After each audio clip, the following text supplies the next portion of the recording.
bahwa suatu ketika menurut Bung Karno ada penjajah yang lebih berbahaya daripada penjajah yang telah kita usir. Penjajahnya siapa? Penjajahnya adalah bangsa sendiri. Dan hari ini memang kita dijajah oleh pejabat-pejabat yang ada dalam struktur pemerintahan yang bekerja untuk kepentingan kelompok.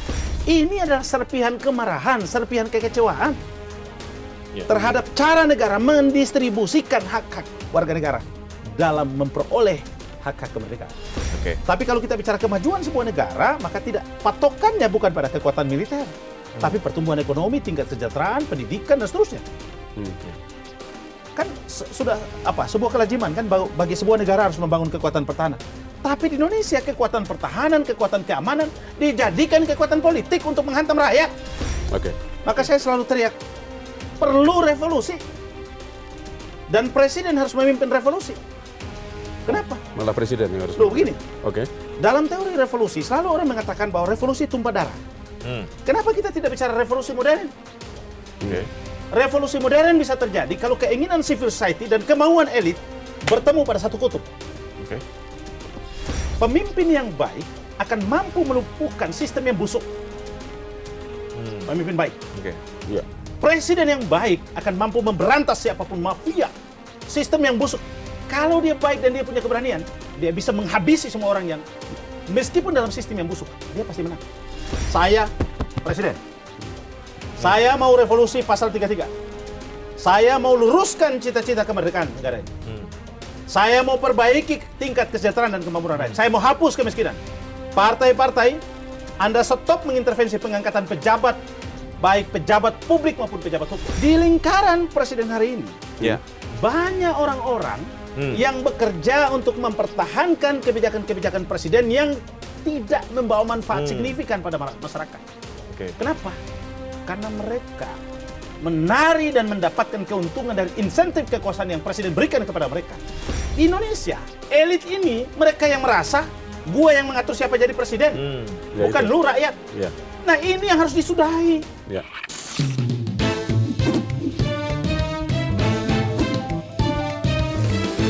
To the point aja. 81 tahun kemerdekaan Republik Indonesia, kita masih dihadapkan pada berbagai masalah pekerjaan rumah. Dimulai dari ekonomi, terus kemudian di masalah penegakan hukum, masalah politik juga, dan kita akan membahasnya pemerintah ke depan harus seperti apa bersama Bang Sukur Mandar. Selamat datang di To the Point aja yang sudah dinanti-nantikan dari kemarin. Terima kasih. Selamat datang, Bang. Terima kasih sudah hadir. Oke. Terima kasih undangannya ini. Ya. Terima kasih. Bang Sukur, kalau kita lihat dari situasi saat ini Indonesia, diagnosa yang dilakukan oleh Bang Sukur di 81 tahun kemerdekaan Republik Indonesia ini, pekerjaan rumah apa saja yang besar? Saya mau memulai dengan mengajak kita untuk merenung sejenak. Apa itu arti kemerdekaan? Karena ketika kemerdekaan itu dilahirkan, itu bukan milik satu pihak. Dan bukan juga dilahirkan oleh satu kelompok. Kemerdekaan itu lahir atas kesadaran bersama, gotong royong, keikhlasan, sumbangsi semua golongan. Ada Jong Java, Jong Maluku, Jong Sulawesi, Jong Sumatera, dan seterusnya. Berbagai latar belakang golongan. Gotong royong. Itulah mengapa ayat 1, pasal 1 ayat 1 Undang-Undang Dasar, menempatkan negara kesatuan Republik Indonesia sebagai bentuk negara. Makna kesatuan itu artinya penggalan kemerdekaan itu dikumpulkan. Lalu kita satukan namanya negara kesatuan itu. Itu poin pertama. Poin yang kedua, dalam semua naskah kemerdekaan, mulai dari proklamasi, yang ke belakang Sumpah Pemuda, Undang-Undang Dasar Pancasila, tidak ada satupun frasa, kalimat, atau alinea yang bicara tentang kemerdekaan itu milik pejabat segelintir orang. Milik elit, milik pejabat. Tidak ada. Bahkan dalam perundingan-perundingan itu pun tidak ada satupun frasa di dalam naskah-naskah kemerdekaan. Saya menyebutnya naskah kemerdekaan. Ya. Yang menyebutkan bahwa kemerdekaan itu dihadirkan untuk dinikmati oleh para pejabat, para elit politik. Tidak ada. Semua perundingan itu, satu kemerdekaan itu, tujuannya adalah memakmurkan, mensejahterakan rakyat, dan menciptakan keadilan sosial bagi semua. Betul. Itu makna kemerdekaan. Karena itu makna kemerdekaan tidak boleh diukur dari mewahnya upacara bendera. Ya. Yang diperlihatkan negara ke kita adalah upacara bendera yang begitu mewah, menghadirkan tarian dari berbagai daerah, seolah-olah itu simbol kemerdekaan. Padahal makna simbolik kemerdekaan itu harusnya di luar lingkaran istana tidak ada lagi pengemis, tidak ada lagi pendidikan yang mahal, tidak ada lagi kesehatan yang mahal. Tidak ada lagi orang yang berobat harus BPJS, aktivasi dan seterusnya. Betul. Tidak ada lagi orang yang putus sekolah karena tidak punya biaya. Itu hakikat kemerdekaan. Apa artinya sebuah upacara kita gelar, tapi kalau kemudian rakyat masih banyak yang tidak mendapatkan hak-hak kemerdekaan itu. Pertanyaan mendasarnya, kemerdekaan itu untuk siapa? Itu yang saya katakan. Tan Malaka pernah mengajukan protes pada Bung Karno. Ketika Bung Karno bicara tentang kemerdekaan, apa kata Tan Malaka? Kemerdekaan ini kalian hadirkan untuk kalian ciptakan untuk kalian. Padahal terhadap Bung Karno. Dan kecemasan itu lahir di pikiran Bung Karno. Bahwa suatu ketika menurut Bung Karno, ada penjajah yang lebih berbahaya daripada penjajah yang telah kita usir. Penjajahnya siapa? Penjajahnya adalah bangsa sendiri. Dan hari ini memang kita dijajah oleh pejabat-pejabat yang ada dalam struktur pemerintahan. Yang bekerja untuk kepentingan kelompok. Sederhana kok matrikulasinya. Mereka regulator, mereka juga pemain, mereka juga menentukan pemilu, dan mereka yang menikmati hasilnya. Jadi dia mengatakan bagaimana ketika pasal 1 ayat 2 bicara tentang kedaulatan rakyat. Bagaimana distribusi kedaulatan itu? Itu poin penting dalam kita bernegara. Karena ketika kita konsensus menyepakati bahwa negara Kesatuan Republik Indonesia adalah sebuah negara, maka kita memerlukan sebuah pemerintahan. Pemerintahan itu terbentuk harus ada distribusi kedaulatan rakyat. Itulah kita sepakati ada pemilu. Tapi pemilu di Indonesia hanya registrasi ulang kekuasaan. Artinya pemilu hanya simbolik. Partai buat aturan menguntungkan partai. Dia juga mengatur calon presidennya. Dia juga berhak mengatur calon bupati, gubernur, wali kotanya. Dia juga mengatur DPR-nya. Dia juga membuat undang-undang, dan dia juga yang menentukan proses pengisian jabatan-jabatan penting di Republik ini. Dia juga mendapatkan gaji, tunjangan, rumah jabatan, berobat, kesehatan semua dijamin oleh negara, sementara rakyat disuguhkan BPJS yang harus aktivasi ulang, bayar iuran dan seterusnya, pendidikan mahal. Jadi di mana kemerdekaan itu? Tadi menarik, kalau peringatan yang sejak dahulu disampaikan oleh Tan Malaka ya, terkait dengan makna kemerdekaan. Sepertinya ada upaya dari setiap pemerintahan itu untuk memenuhi itu, tapi secara formal gitu ya, Bang ya. Check and balances, ada DPR, ada legislatif, ada yudikatif, tapi ternyata itu terkumpul di salah satu kekuasaan saja gitu. Kekuasaan dibuat menjadi terpusat. Terpusat. Dan hampir semua regulasi kalau kita perhatikan undang-undang kita, ketika Orde Baru, kekuasaan di pusat, terpusat pada satu titik, yang kita kenal dengan sentralisasi. Begitu rapinya kekuasaan Orde Baru dibungkus dengan kekuatan militer, dengan Golkar, golongan karya, kemudian partai yang dibuat sekedar instrumen saja, instrumen demokrasi. Tetapi apa hasilnya? Dalam pada struktur kekuasaan yang begitu masif, 30 tahun, Pak Harto begitu kuat menjaga semua jalur-jalur kritis itu ditutup semua. Kekuatan ulama semua dirangkul semua. Tapi begitu sekali ledak, jatuh. Dan pengkhianatan itu terjadi dari dalam. Saya tidak membayangkan kalau kemudian 18 orang menteri atau 16 itu tidak mengundurkan diri. Mungkin Pak Harto masih kekeh bertahan sebagai presiden. Dan pasti ada terjadi pertumpahan darah. Yang jumlahnya akan lebih besar. Kalau mereka tidak mundur. Karena kalau kita kutip beberapa sejarawan, dan saya pernah bicara dengan beberapa tokoh penting yang ada di balik sejarah itu. Mereka mengatakan bahwa satu faktor yang membuat Pak Harto tidak percaya diri adalah mundurnya menteri di kabinetnya. Betul. Dan Anda bisa bayangkan, di pemerintahan ini sudah ada 4 orang yang mengundurkan diri. Entah dia mundur dengan cara apa. Gubernur Indonesia mundur. Gubernur BI. OJK mundur. OJK. Dan ada beberapa lagi yang mundur. Artinya bahwa ada sinyal yang buruk. Oke. Satu. Yang kedua, mengukurnya adalah turunnya distrust publik. Public trust. Ya. Kurang 2%, 50% lebih. Tingkat kepercayaan publik yang jatuh. Approval rating ya? Ya, maka saya mengatakan pemerintah tidak boleh merespon turunnya tingkat kepercayaan publik dengan menghadirkan survei baru. Iya. Itu seolah-olah kita digiring pada satu ruang permainan. Bahwa ketidakpuasan rakyat itu hanya bermain pada angka. Bukan. Ketidakpuasan rakyat bukan pada angka, tapi pada substansi kemerdekaan. Yang Abang lihat di lapangan seperti apa, Bang? Yang di lapangan oleh rakyat, mereka merasakan kami tidak memperoleh hak kemerdekaan. Ya. Sehingga jangan heran kalau kemudian kasus Baitur Rahman. Oh ya. Bendera GAM dinaikkan. Beberapa Papua, beberapa lagi. Nah, ini adalah serpihan kemarahan, serpihan kekecewaan terhadap cara negara mendistribusikan hak-hak warga negara dalam memperoleh hak-hak kemerdekaan. Tidak diperoleh. Kenapa? Orang mau melamar kerja susah. Disuruh cari kerja ke luar negeri.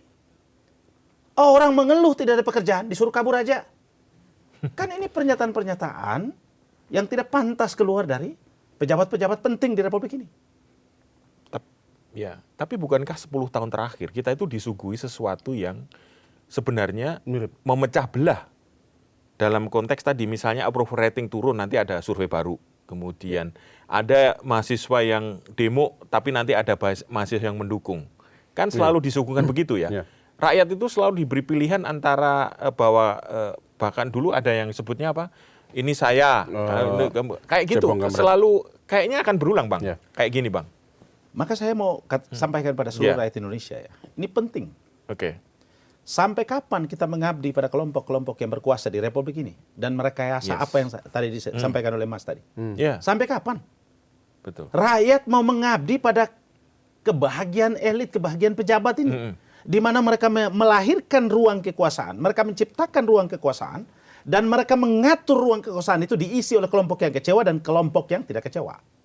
Mereka mengatur. Ya. Mereka yang mengatur siklusnya. Kelompok yang marah dilawan oleh kelompok yang senang. Nah, itu. Jadi ada adu domba di situ. Ini proses yang terjadi sekian lama. Ya. Dan kalau ini berlangsung terus, maka negara tidak akan pernah maju. Sudah waktunya seluruh rakyat Indonesia ini bangkit. Sadar. Bahwa ini adalah sandiwara para pejabat-pejabat nakal ini. Negara-negara maju, semua kekuatannya bertumpu pada kesadaran dan bangunan civil society. Semua. Tapi gimana, Bang? Tidak ada negara maju yang bergantung pada kekuatan militer atau kekuatan polisi dalam membangun negaranya. Kecuali dia bicara tentang kekuatan pertahanan, lain cerita. Tapi kalau kita bicara kemajuan sebuah negara, maka tidak patokannya bukan pada kekuatan militer, tapi pertumbuhan ekonomi, tingkat kesejahteraan, pendidikan dan seterusnya. Kan sudah sebuah kelaziman kan bagi sebuah negara harus membangun kekuatan pertahanan. Tapi di Indonesia kekuatan pertahanan, kekuatan keamanan dijadikan kekuatan politik untuk menghantam rakyat. Ini kan menyakitkan kita. Harusnya mereka bekerja sebagai instrumen negara untuk memperkuat posisi negara. Dalam apa? Dalam soal penegakan hukum, dalam soal kekuatan pertahanan. Kenapa mereka masuk pada ruang-ruang sipil dan diberi proporsi pekerjaan-pekerjaan sipil. Sementara sipil kita, anak-anak Indonesia, lulusan S1, S2, S3, terbaik di berbagai kampus, ngantri mencari pekerjaan. Tunggu, Bang. Ini kan posisinya seperti ini, yang tadi disampaikan ini bukan hanya terjadi dalam 2 tahun terakhir, tapi juga ya kita ini sudah panjang ke belakang. Pertanyaan saya, kita mau sampai kapan panjangnya? Nah, itu dan penting. Ketika kita bicara soal sampai kapan, kita juga harus bicara mulai dari mana kita untuk memperbaiki. Saya punya 3 gagasan. Maka saya selalu teriak, perlu revolusi. Dan presiden harus memimpin revolusi. Kenapa? Malah presiden yang harus memimpin. Begini. Dalam teori revolusi, selalu orang mengatakan bahwa revolusi tumpah darah. Kenapa kita tidak bicara revolusi modern? Revolusi modern bisa terjadi kalau keinginan civil society dan kemauan elit bertemu pada satu kutub. Atas dasar apa? Atas dasar cita-cita negara dan meluruskan cita-cita kemerdekaan. Ya. Semua harus sadar dong. Posisi ini sudah dimulai dengan mencoba kembali ke pasal 33 Undang-Undang Dasar 45 Harus. yang sudah disampaikan oleh Presiden Prabowo di sini. Harus. Ya, apakah ini bisa dijadikan trigger untuk mengarah ke depan lebih baik atau seperti apa? Begini, secara prinsip, pasal 33 itu adalah tumpuan kekuatan dan harapan hidup negara. Betul. Harus tumbuh di situ. Ya. Negara hidup di situ dan negara menghidupi rakyat dari situ. Ya. Itu substansi pasal 33. Kan kita bicara pada 3 hal pasal 33. Satu, ekonomi keluarga, cabang produksi dikuasai, sumber daya alam dikuasai. Prinsipnya. Tapi kan diselipkan satu pasal lagi kan, kemudian ekonomi kapitalis. Tapi saya nggak suka bicara pasal itu. Kenapa? Bagi saya, pemimpin yang baik akan mampu melumpuhkan sistem yang busuk. Pemimpin baik. Oke. Ya. Presiden yang baik akan mampu memberantas siapapun mafia. Sistem yang busuk. Kalau dia baik dan dia punya keberanian, dia bisa menghabisi semua orang yang, meskipun dalam sistem yang busuk, dia pasti menang. Dia punya kekuasaan, Ya. belajar dari Rusia, belajar dari China. Revolusi, 3 kali China berhasil. Putin pertama-tama mengambil alih Rusia, berantakan juga. Ya. Bunuh-bunuhan di jalan, diberesin. Sekarang dalam keadaan perang, rakyatnya tambah makmur. Ya. Jadi, menurut saya, siapapun yang menjadi presiden, kalau dia punya kemauan, dan dia tumbuh secara kuat, dengan basis dukungan rakyat, dia berpihak pada rakyat, sistem busuk pun, dia bisa rubah. Presiden yang tidak punya niat baik, presiden yang tidak punya niat baik, berpikir kelompok, dalam sistem yang baik sekalipun, Ya. Akan hancur. akan hancur. Ya. Kamu mau berharap siapa? Nah, Tapi menarik itu tadi ketika kekecewaan rakyat ketemu dengan keinginan presiden untuk merubah sistem, itu akan terjadi itu. Harus kita paksa. Harus dipaksa untuk Rakyat terjadi. harus maksa itu. Kenapa saya mengatakan Presiden Prabowo punya potensi memimpin Iya. revolusi? Pertama, Oke. dia presiden baik konstitusi, Oke. Ya. dipilih oleh rakyat. jelas. Dia punya kekuatan itu. Kedua, dia ketua koalisi, Ya. ketua umum partai dan sekaligus ketua koalisi yang mengendalikan 74% parlemen. Oke. Ketiga, kepala pemerintahan dia. Keempat, kepala negara. Wah, lengkap sekali ya. Apa kurangnya coba? Ya. Jadi harusnya bisa. Kalau ya, dia dengan mampu kekuatan itu ya. memimpin dan dia katakan, saya presiden. Saya mau revolusi pasal 33. Saya mau luruskan cita-cita kemerdekaan negara ini. Saya mau perbaiki tingkat kesejahteraan dan kemakmuran rakyat. Saya mau hapus kemiskinan. Partai-partai, Anda stop mengintervensi pengangkatan pejabat, baik pejabat publik maupun pejabat hukum. Di Indonesia kan pejabat politik, pejabat hukum juga diangkat oleh pejabat politik. Ya. Diangkat kepalanya, dia bilang partai-partai, jangan ada yang goyang ya. Saya mau tanya mas, di mana partai di Indonesia yang tidak punya dosa? Siapa ketua umum partai di Indonesia? Siapa pimpinan partai di Indonesia yang tidak punya dosa?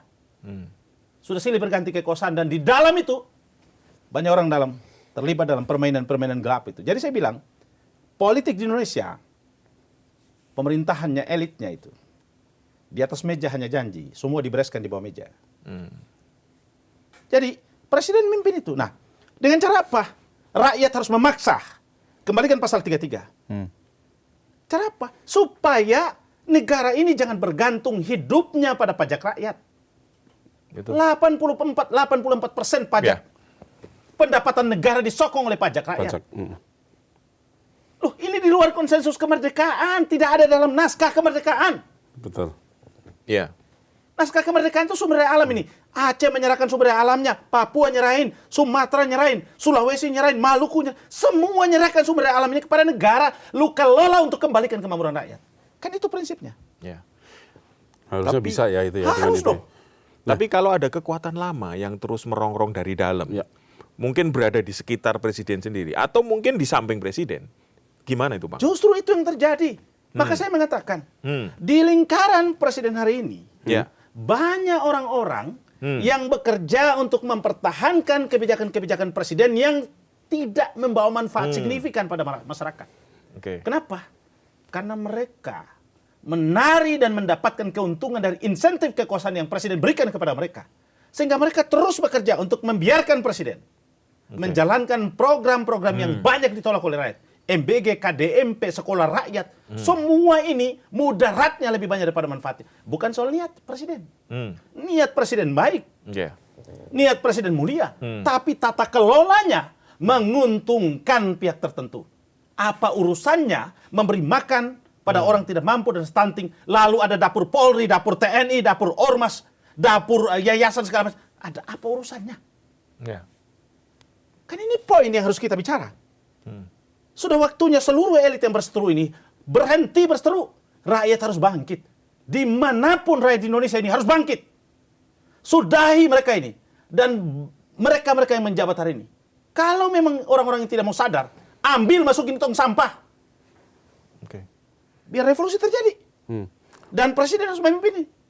Kalau presiden memimpin ini, saya punya keyakinan. Rakyat yang akan mengatakan, Presiden Prabowo seumur hidup. Nanti Anda mati baru kita ganti. Kalau dia mau benar-benar lakukan ini. Dan Jadi begini Mas, di Indonesia elit ini mereka yang merasa gua yang mengatur siapa jadi presiden, bukan lu rakyat. Nah ini yang harus disudahi.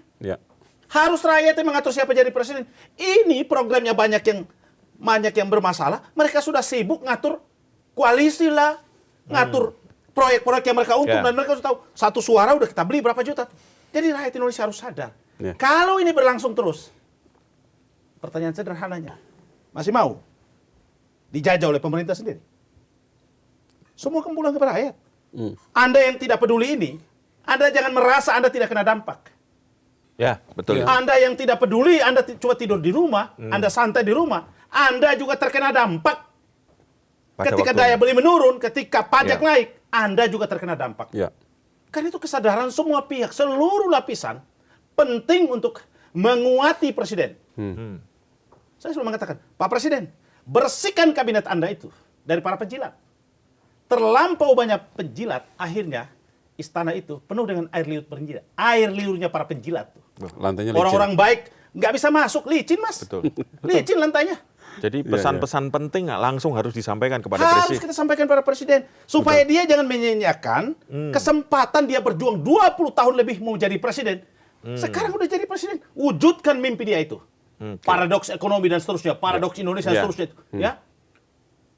Jangan sampai macan Asia jadi macan betina. Atau jadi kucing kena air itu.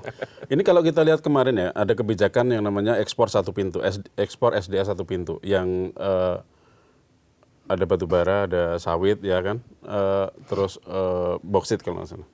Nah, ini kan menurut saya ini sebagai langkah awal untuk menuju ke penerapan kembali pasal 33 Undang-Undang Dasar 45 ini cukup oke lah ya. Tapi menurut Abang seperti apa? Untuk yang ekspor SDA satu pintu. Saya tidak mencoba memotret dari sisi ekonomi ya. Tetapi saya memahami betul bahwa ini adalah bagian penting dari menertibkan para oligarki yang menyimpan devisa di luar. Ya, itu poin yang kita tangkap ya. Itu bahwa kan seluruh sumber daya alam yang di situ. dikuasai oleh mereka ini, mereka produksi, kemudian mereka jual, uangnya kan tidak kembali. Taruh di luar. Upaya penertiban dilakukan ini kita apresiasi Presiden. Tetapi jangan kemudian regulasinya tidak jelas atau regulasinya tidak ketat, lalu kemudian ada orang bermain lagi di situ. Yang harus dihindari adalah pemilik barang, perusahaan yang punya nih, jual, duitnya masuk ke negara kan, disimpan dulu kan, disimpan dulu duitnya di situ untuk menjaga stabilnya devisa ya. Ya kan?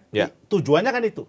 Kita support itu realisasi pasal 33. Tapi jangan kemudian hanya pada segmen-segmen tertentu. China itu 5 tahun disimpan. 5 tahun. Devisanya diamankan. Ini kan baru 1 tahun. Artinya jangan bikin permainan baru. Itu persis tuh. Ya, kalau memang ini benar-benar niatnya pasal 33, benar-benar strike. Jangan juga terbitkan obligasi bond dan merah putih bond dan patriot bond. Nggak usah, ini aja udah. Karena patriot bond dan merah putih bond itu menakutkan pengusaha bersih, kabur semua mereka. Yang masuk pengusaha nakal. Pengusaha hitam. Pengusaha hitam karena Duit Nyimpen orang-orang yang duit haram semua itu, loh, lu masuk aja ya, nggak ada tindak pidananya, nggak boleh diperiksa, nggak boleh kan. Saya bilang ini negara hukum, under invoicing, transfer invoicing, uang ribuan triliun depan diambil Kejaksaan Agung itu, penjahatnya siapa? Iya. Loh, masa ada uang diambil? Nggak ada transaksi, punya. nggak ada penjahatnya kok. Yang saya kecewa adalah kenapa dipamerkan di samping presiden. Ini kan sebenarnya Jaksa Agung cari muka.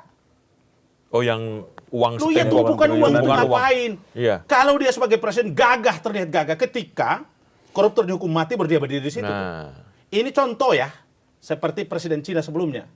Berdiri, siapin peti mati, masukin. Ya. Tiru gaya presiden Korea Utara. Korea Utara Ikut dari belakang, digandeng ya. gandeng tiba-tiba tuk Masuk ke masuk. dalam. Yang lain begini semua, Bos. Ya. Koruptor di Indonesia ambil 100 miliar 2 tahun. Ya. Suka miskin keluar masuk. Kamar ada AC. Kan itu pengetahuan umum. Ya. Maka saya bilang memberantas korupsi kita memerlukan kesungguhan dan niat presiden yang benar-benar diwujudkan dalam bentuk apa? Satu, Undang-Undang Perampasan Aset segera. Ya. Yang di DPR. DPR. Ya. Yang kedua, sistem pembuktian terbalik. Masukkan dalam Undang-Undang Tindak Pidana Korupsi. Yang ketiga, mitigasi terhadap adanya penyalahgunaan jabatan harus dilakukan secara ketat melalui apa? LHKPN pejabat. Ada pejabat yang baru jadi pejabat 4 miliar, tiba-tiba 3 tahun berikut 50 miliar pendapatannya. Nah, itu dari mana itu? Ada yang 100 miliar pendapatannya? Ya. Ada. Ya. Ada tanya LHKPN-nya? Pertanyaan saya, ini orang dapat duit dari mana? Nah, itu. Harusnya Dia bisnis. kalau Lu jadi PPATK pejabat jalan, nggak boleh berbisnis. kalau Ya. PPATK jalan harusnya gampang dong. dong ketahuan kan. Maka saya bilang tadi, LHKPN itu, kalau KPK terapkan prinsipnya hanya mengadministrasikan kekayaan pejabat, ya buat apa? Ya. Nah, iya. LHKPN itu prinsip dasarnya adalah mitigasi dan pencegahan tindak pidana korupsi. Di mana asas clean governance, asas good governance tumbuh di situ. Pertanyaannya, orang yang menjabat tidak boleh menggunakan kewenangannya. Baik memberikan izin atau menggunakan kewenangan untuk menekan atau membacking. Nah, kalau dia berbisnis atau dia punya keluarga berbisnis dan dia support, itu kan ada undang-undang melarang. Kolusi korupsi nepotisme. Ya. Nah, yang terjadi adalah ketika dia punya harta yang banyak, ini dapat dari mana? Nah, harusnya begitu orang itu punya harta yang tidak wajar, KPK langsung panggil. Itu yang saya maksud asas pembuktian terbalik. Ya. Lalu begitu menemukan, rampas asetnya. Miskinkan. Lalu berhentikan, miskinkan dia. Hukum dia seumur hidup. Ya. Cabut hak politiknya seumur hidup. Supaya semua keluarga ini takut. Jerak ya. Jerak. Ada efek jerak di situ. Gimana orang korupsi? Rakyat yang ambil labu aja dipukul sampai mati. Ya, benar. Iya, ada kasus. Rakyat kasus di Cianjur cuma ngambil labu gara lapar. Dikeroyok sampai mati. Kenapa koruptor lalu lalang enak sih? Maka saya bilang, ada diksi yang disematkan bahwa koruptor itu pekerjaan mulia. Sementara pencuri itu pekerjaan bingis, pekerjaan brengsek itu. Kan ada diksi yang dibangun. Ya. Kenapa? Karena yang korupsi adalah pejabat, yang mencuri adalah rakyat. Jadi diksinya dibangun seolah-olah pencuri itu kejahatan, koruptor itu perbuatan. Perbuatan menyenangkan bagi mereka. Jadi koruptor itu bagi mereka itu pekerjaan yang ini akibat jabatan. Efek menjabat. Jadi orang korupsi jadi terhormat itu. Dan ini masalahnya adalah sistem sepertinya membiarkan seperti itu, Bang. Ya, itu semua kan kembali ke presiden. Kalau presiden tidak sungguh-sungguh, ya ini berlangsung terus. Jadi menurut saya, presiden mungkin mengurangi pidatonya dan lebih banyak aksinya. Nah. Supaya yang diucapkan bisa dikerjakan, yang tidak diucapkan jangan dikerjakan. Nah. Kita lebih butuh dia mengerjakan apa yang dia ucapkan daripada dia ucapkan apa yang tidak dia kerjakan itu. Nah. Oke. Karena diksi yang dikeluarkan oleh presiden seringkali membuat nalar publik terganggu. Mana mungkin tukang potong bawang 700.000. Ya. Oke. Jadi saya tidak menyerang itu, tetapi saya mengatakan bahwa ada sesuatu yang terjadi di lingkar istana, di mana orang-orang yang ditugasi presiden untuk membantu dia tidak maksimal bekerja, Ya. membantu presiden, tidak maksimal bekerja membantu presiden. Ini akibatnya Presiden kehilangan kendali. Dan orang-orang ini tidak memberikan feeding yang berarti pada presiden. Nah, maka oleh karena itu, perampingan kabinet harus dilakukan. Pembersihan istana harus dilakukan oleh presiden. Dalam sisa waktu 3 tahun ini. Tentu saja bahaya. Bahayanya di mana pertanyaannya? Bahayanya adalah di bawah daya beli sudah turun. Pendapatan turun. PHK di mana-mana, ya. Apalagi semua Pemda semua pemotongan di mana-mana. Mas, masyarakat Indonesia mayoritas ekonomi itu bergantung pada belanja pemerintah. Iya. Spending pemerintah itu bergantung. Di daerah itu, kalau APBD-nya dikit, putaran uang di pasar juga dikit. Betul. Iya. Karena semua orang hidup dari hasil kebunnya. Iya. Yang bertransaksi di pasar itu jumlah orang yang terbatas. ASN dan seterusnya, dia belanjakan itu. Iya. Nah, bagaimana mungkin kalau kemudian spending pemerintah kecil untuk memotong anggaran TKD dan macam-macam itu kecil, otomatis berpengaruh pada daya beli. Ya. Nah, tekanan ini merusak mental masyarakat. Kekecewaan tumbuh dari waktu ke waktu. Belum lagi musibah yang kita hadapi. Musibah di mana-mana. Musibah Sumatera, musibah Aceh, NTT. NTT. Yang 3 sebelumnya belum beres penanganannya. Betul. Itu yang buat masyarakat Aceh kecewa, Kecewa. masyarakat Sumatera kecewa. Tiba-tiba muncul saudara-saudara kita juga di NTT. Iya. Nah, ini presiden memerlukan orang-orang yang tangguh, dampingi dia, ambil langkah cepat.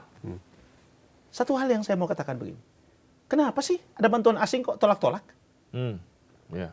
Bantuan asing itu dalam rangka urusan kemanusiaan, bukan urusan gengsi-gengsian. Pemerintah buka diri. Kalau ada negara-negara yang nyumbang untuk warga korban, itu bukan untuk pemerintah, untuk warga. Buka diri biar disalurkan. Sama juga kita nyumbang ke yang lain kan.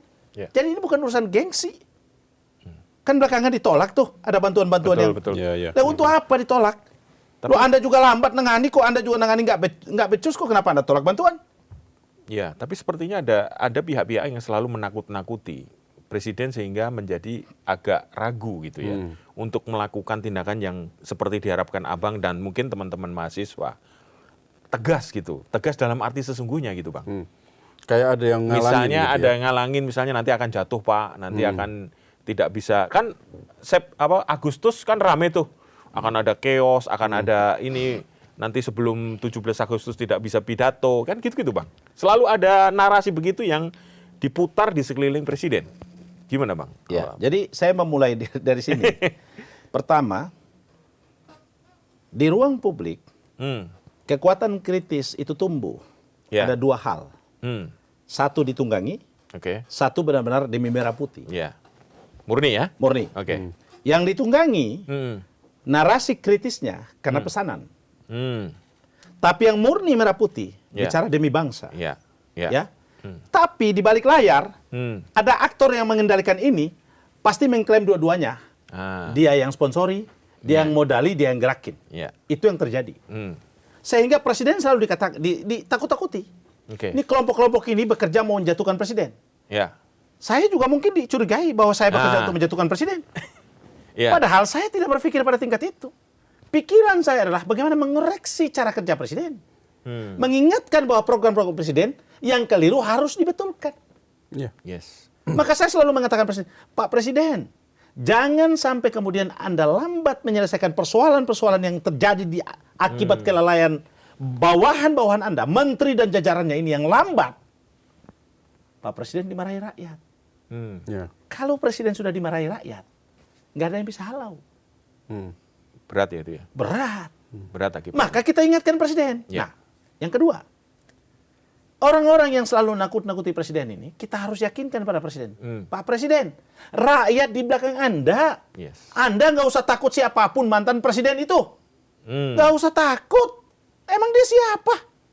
Warga biasa kan? Warga biasa kok. Emang dia punya kekuasaan apa? Kalau ada kaki tangannya dalam kabinet, Ya. patahkan kakinya itu. Patahkan tangannya itu. Bersihkan segera. Isi orang-orang yang punya komitmen merah putih dan berjuang bersama presiden. Supaya presiden terlihat gagah. Betul. Jangan gagah ketika ngomongnya membuat rakyat jadi, kok ini presiden begini amat sih?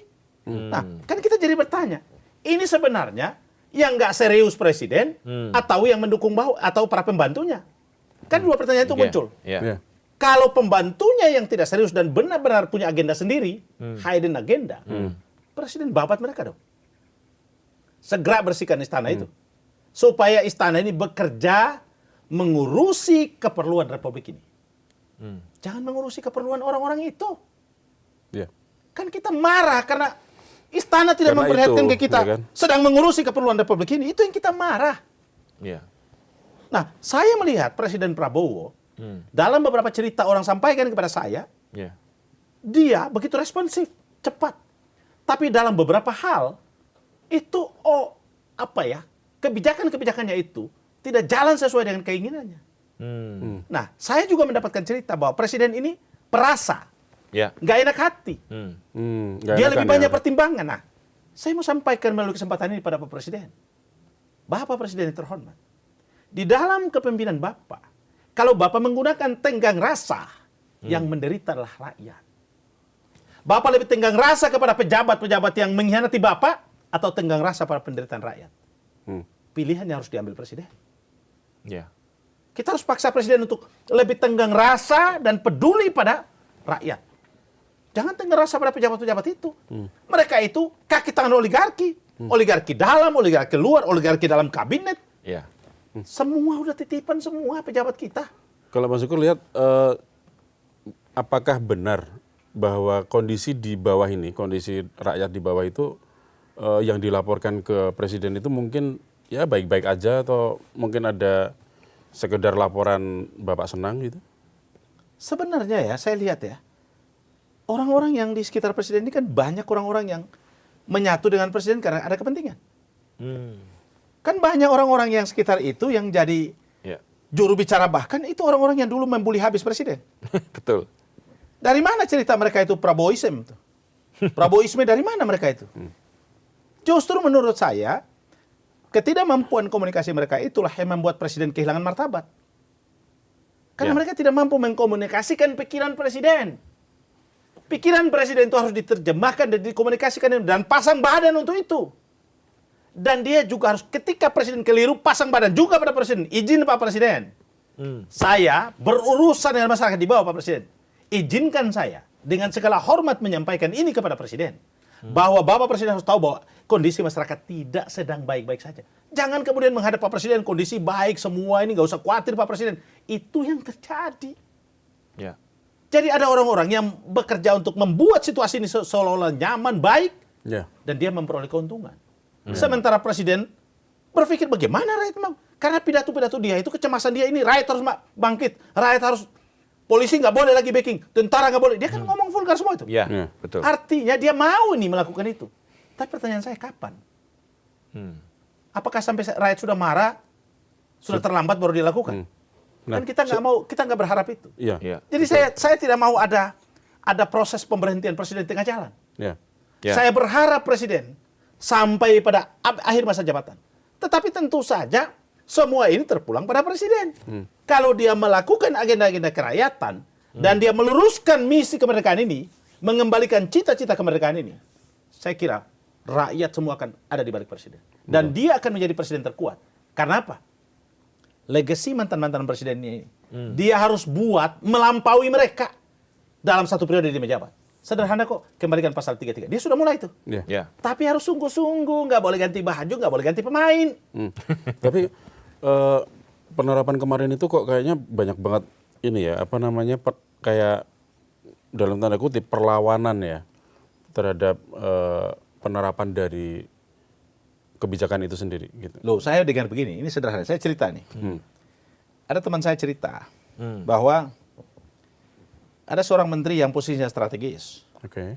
ya, yang ngurusi sumber daya alam, Oke. gitu ya. Presiden minta segera revisi undang-undang Migas. tentang migas, Ya. ya, energi sumber daya mineral itu ya. Ya. Nah, ini diminta segera. Kan ada efek tuh ketika undang-undang minerba itu terlambat, Oke. kan ada akibat di mana RKB tidak dikeluarkan segala macam, PHK di mana-mana kan, banyak Ya. smelter yang tutup Betul, segala macam betul. itu kan. Ini kan diminta Presiden segera revisi supaya pasal 33 ini segera dihidupkan. Ya. Karena kenapa? Bayangin aja, dari 2004 data yang kita baca, hampir 2.000 triliun lebih pendapatan sumber daya alam kita. Itu cuma emas, nikel, Batu bara. timah, batu bara. Ya. 4. Ya. Hampir 2.000 triliun. Masuk ke negara cuma 240 triliun kok. 7-8%. Kecil banget. Ini kan harus diperbaiki nih. Tata kelola sumber daya Ya. alam kita harus diperbaiki nih. Ya. Tentu ratifikasi ya. Nah, supaya negara lebih ditempatkan pendapatannya porsinya lebih besar. Karena kenapa? Di situ ada hak rakyat. Ya. Kan nggak boleh negara diasosiasikan dengan pemerintah, nggak boleh. Ya.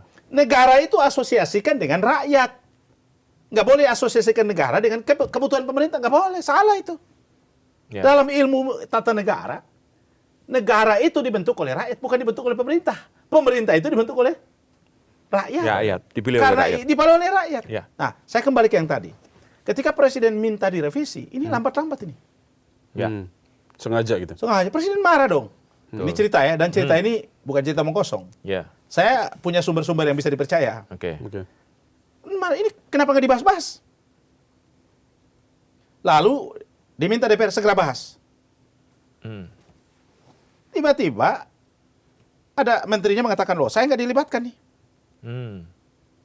Oke. Lawan itu. Oh. Oh. Saya bilang, loh kok ada orang yang kerja di kabinet presiden berani yang lawan perintah presiden?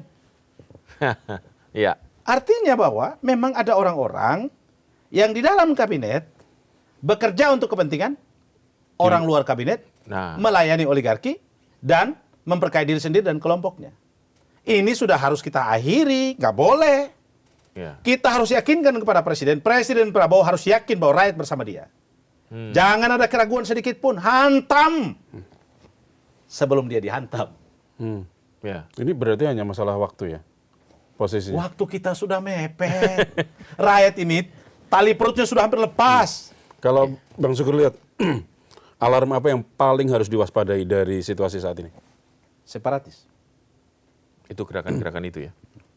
Separatis bukan karena mereka tidak cinta Indonesia, Tapi Karena tidak percaya pemerintah Indonesia. karena situasinya seperti ini.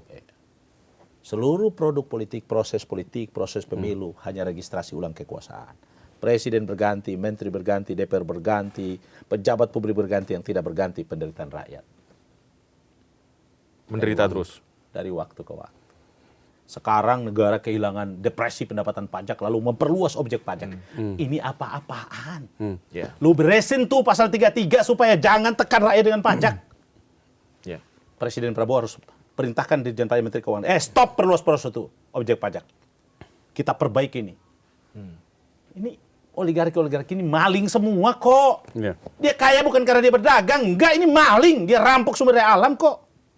So punya private jet, so punya segala macam. Maling semua kok. Presiden angkat kepala. Putin kan lakukan itu. Ya.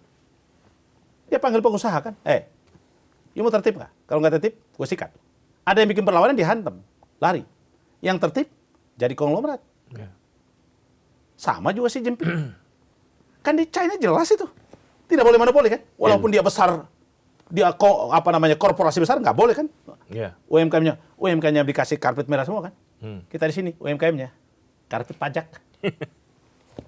Ditekan lagi sama pajak. Iya. Usaha sendiri, modal sendiri, keringat sendiri, begitu gede. Ambil Assalamualaikum, tempel itu.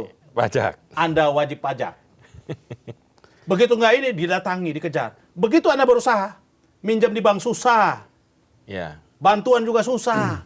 Agunan Susah harus bayar gede. sendiri. Agunan cari sendiri. Tiba-tiba, begitu Anda sukses, datang petugas pajak. Itu yang membuat rakyat hari ini marah. Ya. Ini negara apa? Negara kita lihat Denmark, Finland, ya, Norway. Negara-negara yang sudah makmur ini. Sumber daya alamnya berapa sih? Ya. Ya. Bahkan hanya dari ikan doang kan. Norway. Iya, dan dia hidup cuma dari pajak kok, 52% bahkan. Ya. Ya. Masukin pajak ke negara, pendidikannya gratis, kesehatannya sakit, gratis, public betul. service-nya oke. Iya. Orang yang kerja mikir liburan, Mas. Ya. Begitu Iya. dapat gaji gua tinggal 48% nih. Gua karena anaknya dia udah nggak mikir nabung. Ya. Begitu brojol dalam perut, ada benih, insentif masuk. Lahir, dapat juga tunjangan. Indonesia bisa nggak sih kayak Begitu gitu? dia nganggur, dinasnya udah bilang, lu bisa pinjam duit sini. Ya. Dan gue cariin lu kerja, nanti lu kerja baru lu cicil. Semua negara begitu. Kita ini mau niru siapa? Indonesia ini niru negara mana? Indonesia ini belajar dari mana? Ini orang-orang pejabat-pejabat ini kan sekolah semua kok, kayak orang bodoh semua sih. Ya karena ada kepentingan. Apa karena terlalu banyak ngelihat uang atau terlalu banyak disuap, jadi otaknya udah tutup semua tuh. Maka presiden harus kita paksa presiden, kita dukung presiden untuk beresin bagundal-bagundal ini. Ya. Kalau nggak republik ini tinggal lama. Dalam artian aksi, tapi untuk Negara. perbaikan gitu ya. Iya, saya kan selalu keras sama presiden. Udah keluar pimpin revolusi Nah, sebelum negara ini hancur. abang kan barusan nulis tuh tentang Memandu revolusi. Meluruskan jalan Indonesia. Nah, Buku saya. Itu gimana secara ceritanya? Apakah terkait dengan usulan abang bahwa presiden yang harus memimpin revolusi? Ya, 3 hal yang rusak di republik ini. Oke. Ya, apa tuh? 1, mindset masyarakat. Oke. Kita ini kayak tukang coblos dan tukang bayar pajak aja. Ya. Rusak mindsetnya. Ya. Jadi pemilu haknya dikebiri pun dia nggak peduli tuh. Ya. 1 itu mindsetnya rusak. Hmm. Kedua, bangunan civil society kita Hmm. tidak kuat. Oke. Yang kuat partai. Ya. Hmm. Akhirnya seluruh proses seleksi, Hmm. ya kebijakan-kebijakan publik Politik mereka yang semua. dominasi, mereka atur semua. Ya. Kita nggak bisa apa-apa. Hmm. Yang ketiga, bangunan sistem kita. Hmm. Partai politik monopoli, pemilunya manipulatif, undang-undangnya pro pada mereka, hukumnya tunduk pada mereka, hukum hantam ke bawah, tumpul ke atas. Ya. Maka saya menulis revolusi pemikiran, perlu rakyat harus bangkit, bukan sekedar tukang pajak dan tukang coblos. Hmm. Oke. Revolusi pemikiran. Ya. Dia harus ngerti Mindset, ya? haknya, mindsetnya harus dirubah. Bahwa kedaulatan itu ada di tangan kita, rakyat. Ya. Bukan di dia. Bikin dia supaya dia mengemis ketika pemilu. Begitu dia nggak beres, begitu dia tambah, lu pergi sana. Gua nggak mau lihat muka lu.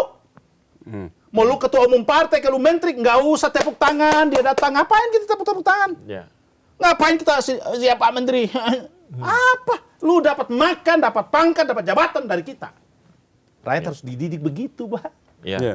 Biar ngerti dia. Sebenarnya kan itu juga sudah dilakukan ya, tapi apa masih kurang ya? Atau memang Yang pintar belum banyak. Yang pintar masih banyak yang diam kali. Ya, 1 yang pintar belum banyak. Yang kedua masih banyak yang diem. Ya, itu. Yang ketiga, ya, yang pintar-pintar dan ulama-ulama tokoh-tokoh kita ini banyak juga yang sudah belajar ilmu jilat. Ah. Berat kalau ilmu jilat sudah Berat, menyebar ya? kemana-mana. kalau Berat. kemarin lihat gerakan mahasiswa kemarin gimana, Bang? Kita harus support ya. Penting kekuatan moral itu harus tumbuh. Ini harus dipelihara. Tapi ada pihak-pihak yang selalu Nah. melintir, terus mengatakan ini tidak independen, ini ditunggangi. Ya, Ya. yang nunggangi kan orang lain. Mereka kan jalan memang niatnya baik. Ya. Kan ada yang nunggangi, wajar. Ini kan orang-orang brengsek tadi kan sudah saya bilang. Memang Ya. mereka kerjanya nunggangi. Ya. Supaya presiden tidak melihat ini aspirasi murni. Jadi memang ada orang yang bekerja untuk mengaburkan mindset istana, mindset presiden. Ya. Jadi akhirnya tuntutan ini dianggap presiden sudah langit lalu. Padahal ini presiden kalau membiarkan ini, lama-kelamaan dia membesar. Ya. Begitu letus, tuk, nggak bisa diselesaikan. Meledak. Orang-orang pengkhianat ini lari duluan, Bang. Iya, betul. Dia sudah. Kalau di Nepal kan lari duluan orang-orang itu. Kabur duluan, presiden ditinggal sama mereka. Iya. Betul. Jangan sampai terjadi. Kita berharap jangan sampai terjadi. Terlampau mahal biaya yang harus kita bayar. Jadi sebelum terlambat, Presiden presidenlah harus yang harus berbenah. mengambil Itu peran. Itu poin penting. Poinnya penting ya itu. Poin penting. Kalau- Sebelum terlambat presiden harus berbenah. Iya. Kalau misalnya nih, Bang Sukur posisinya di Pak Prabowo sebagai presiden.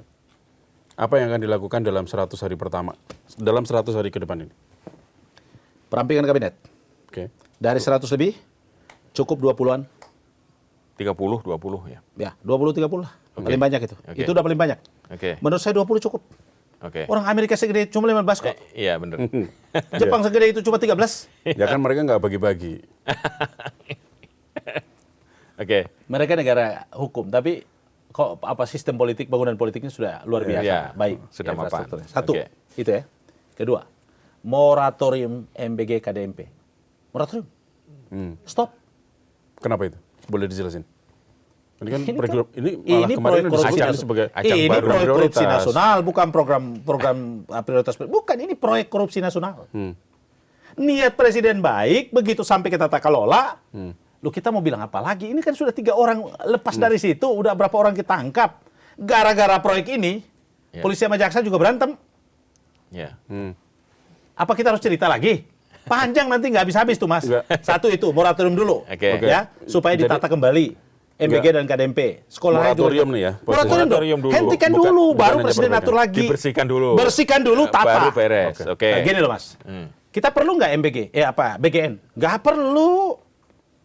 Lu kalau mau ngasih anak-anak yang butuh makan dan orang tidak mampu, duit negara, Kasih. transfer, Ini kenapa ngasih ke lu lagi, baru lu kasih ke situ lagi, baru kasih ke situ, mampir sampai di sana, Habis. habis. Jangan diputar-putar dulu ya. Ini ilmu dari mana? Ini ilmu nyuri dari mana ini? Ya, oke. Iya. Presiden harus Oke. perbaiki. Satu. Hmm. Kenapa KDMP perlu moratorium? Dari mana ceritanya koperasi diurus Kementerian Pertahanan? Hmm. Dari mana ceritanya minjam uang negara pakai jaminannya aset negara? Ya. Dari mana ceritanya ambil uang negara, agunannya yang minjam koperasi, uangnya turun ke BUMN, Agrinas? Dari mana ceritanya? Turun ke bawah. Oknum-oknum Babinsa, Iya. Ya. orang-orang yang tidak bertanggung jawab ini ambil manfaat. Kita tidak bisa nyalahkan mereka karena tidak ada sistem yang dibangun. Apakah presiden salah? Bisa iya, tapi juga bisa salahkan pejabat-pejabat di bawah yang ditugasi presiden membereskan ini. Supaya kita jangan nambah beban. Ini uang Agrinas ambil, bangun koperasi di atas gunung lah, dalam sawah lah, dalam laut lah, dibangun semua itu. Pinggir pantai. Pinggir pantai lah.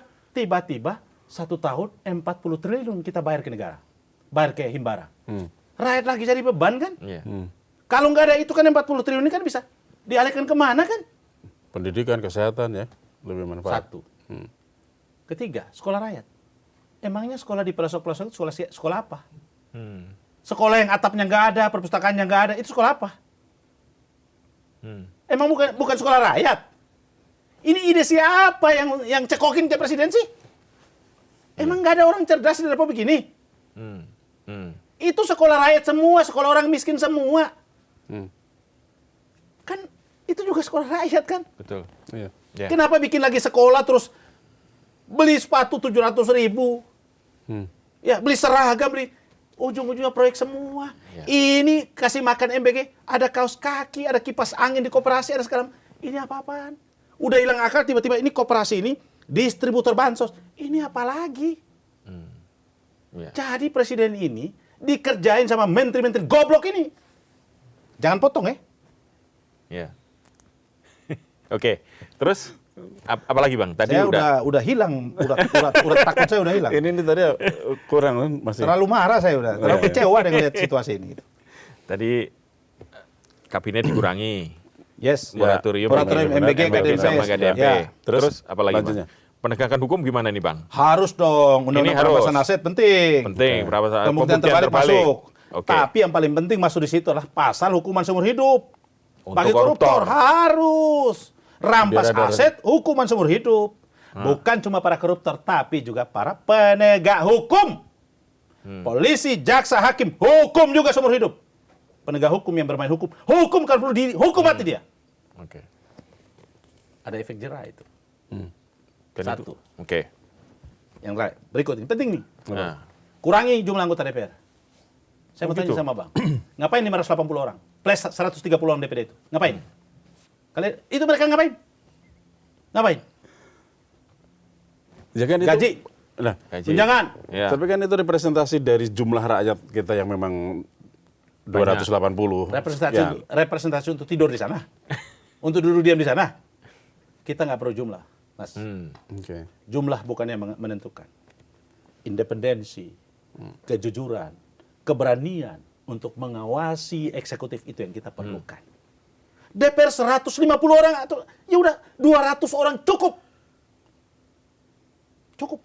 Ya. Asal dia kritis, benar-benar mewakili rakyat. Karena itu saya selalu dalam pikiran saya, revolusi sistem politik salah satunya adalah menghilangkan sistem recalling party. Partai tidak boleh lagi merecall anggota DPR, tidak boleh berhentikan anggota DPR. Biarkan masyarakat yang memberhentikan anggota DPR. Karena apa? Karena mereka yang memilih. Ya. Jadi harus menggunakan asas konstituen recall. Supaya dia independen, jangan dia dipilih oleh rakyat, mengabdi sama partai. Nah, itu repot itu. Ya. Itu yang terjadi. Nah, Oke. itu harus kita lakukan juga. Kurangi jumlah gaji, tunjangan, jabatan. Ya. Ini semua turunin. Jangan naikin, Presiden salah. Turunin. Malah turunin ya? Turunin. Gini loh, Mas. Ini penting nih. Saya bikin argumentasi nih. Logika. Saya kasih logika. Anggota DPR gaji 100 juta. Ya. Belum lagi dia main, dapat sampingan-sampingan. Ya 1 bulan 1 miliar lah. Asumsi. Ya. Meskipun ini benar. Ya bisa jadi. Asumsi. Meskipun ini benar. Ya. Oke? Dia berani dong buang duit 10 miliar, 15 miliar, 20 miliar. Bahkan ada yang sampai 50 M. Ya, untuk dapat jabatan ini. Ya. Sekarang kita turunin gajinya. Satu, pok. Gaji anggota DPR cuma 20 juta. Nggak dapat mobil dinas. Cuma dapat rumah. Ya. Rumah tinggal. Oke, gaji aja. Sama dia perjalanan ke daerah-daerah untuk itu. Cukup di situ, berhenti di situ. Oke, 1 bulan kira-kira dapat ya mungkin 30-40 juta lah. Oke, berhenti di situ. Stop. Siapa yang berani buang uang 50 miliar untuk rebut jadi anggota DPR? Terus hukuman korupsinya mati. Hukuman korupsinya mati. Pengawasannya ketat, super ketat. Siapa yang mau buang uang 50 miliar jadi anggota DPR? Siapa yang berani ngambil jabatan Siapa itu? mau ambil jabatan itu? Pertanyaannya kan tadi itu ya. Bang, abang kalau pulang ke kampung, 10, 20 tahun, 20 tahun, 30 tahun lalu, di desa ada nggak orang berebut jadi kepala desa? Tidak ada. Enggak ada. Dulu nggak ada. Waduh. Mas dulu kepala desa deh.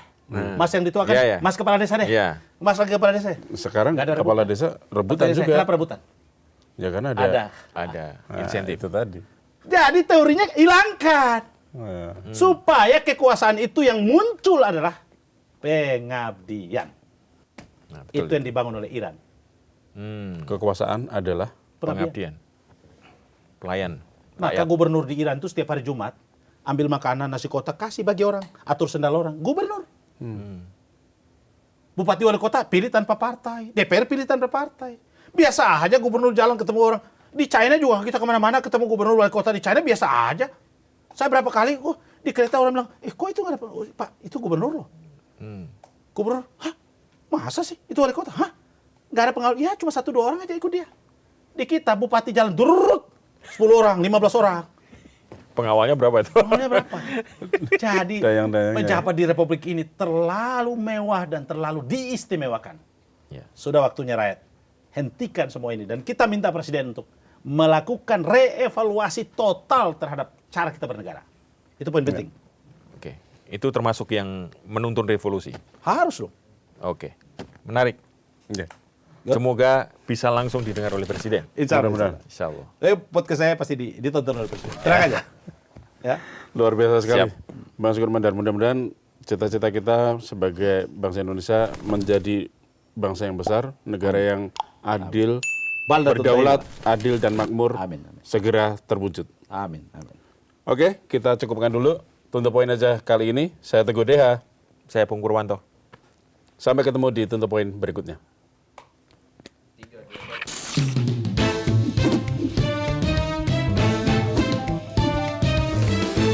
To the point aja.